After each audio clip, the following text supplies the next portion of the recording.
What is a provider number and why is it handy to have one as a GP? Yeah, a provider number is the way by which, and technically, it's how you charge Medicare for seeing patients, and you are allocated a provider number based on just about everything we talked about today. How you recognized, much training you've had, whether you actually can practice as a GP. But provider numbers are what it's called location specific.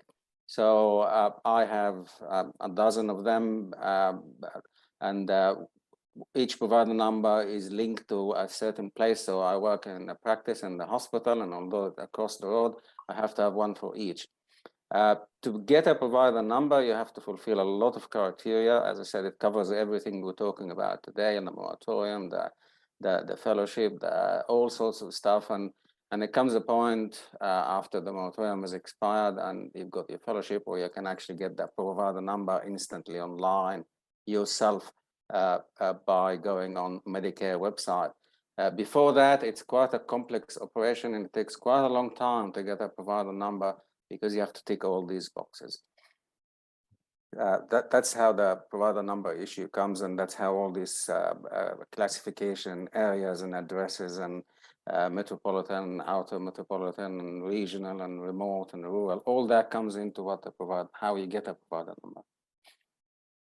So Franziska mentioned there are some exemptions. We've got a couple of slides on those from the government website. If we can put those slides up. I was just going to say that's important if you're looking at locuming during your 10 years moratorium period.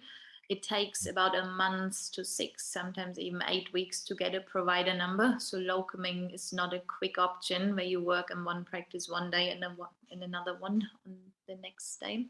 That actually brings us nicely to the exemptions here. There are a number of them around. The locum one is the first one coming up here.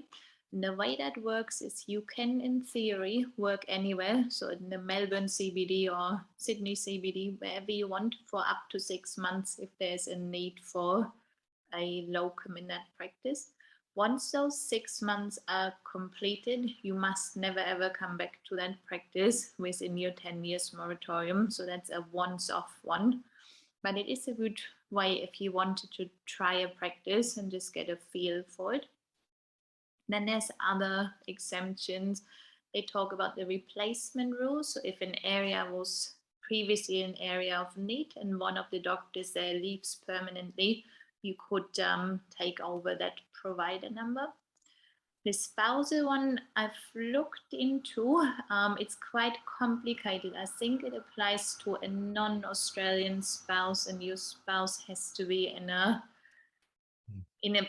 work position that is needed here in a metropolitan area. I think it's quite complicated. I would look into that in more detail if you were interested.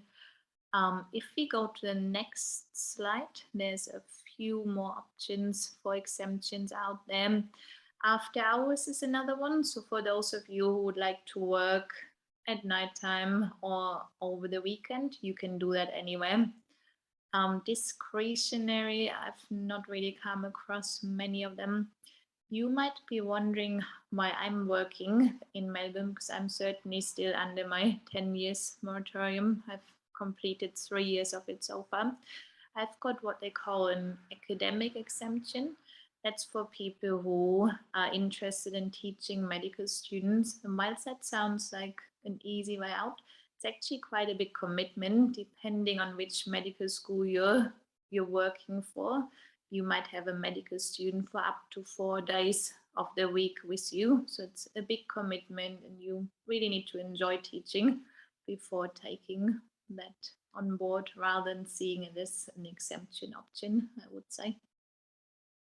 Yeah, so there are a number of exemptions. It's important not to get overly excited by what you see there because, as Franziska pointed out, some of them are quite and difficult to get. Some of them are related to your migration status, and you probably do need to get some advice from a registered migration agent or migration lawyer around some of those things. These are some of the experts that can help you in your journey.